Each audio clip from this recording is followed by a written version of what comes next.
One of the things that has led to this issue of fatherlessness, absent dads and deadbeat dads in Britain is the issue of co-parenting.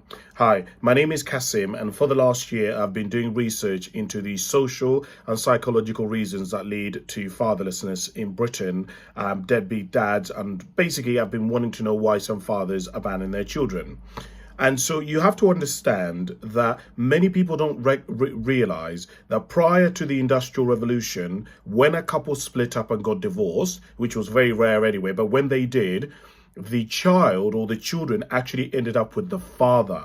And then obviously because of multiple things like the Industrial Revolution, where men no longer worked in the vicinity of the home, where they were going out into factories and stuff like that, and child labor laws, the mother ended up having to basically take custody of the children, and they rewarded her custody of the children when there was a divorce.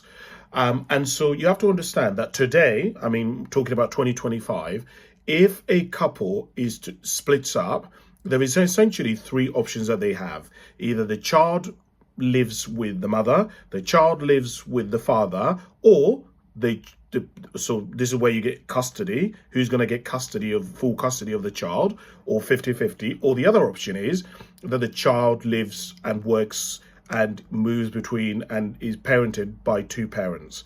You have to understand, and this is why now I talk about the social, right? There's the psychological, but then there's the social. British society doesn't believe in co-parenting. It does not like the idea. I'm telling you now, right?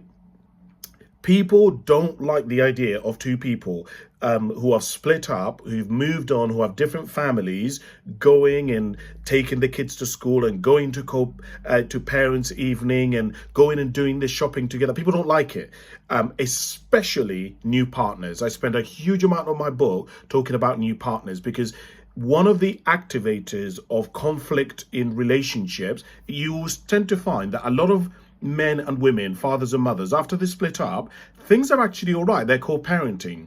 Where conflict begins is where one of them or both of them finds a partner. That's when the conflict, and I cannot tell you how much new partners fuel.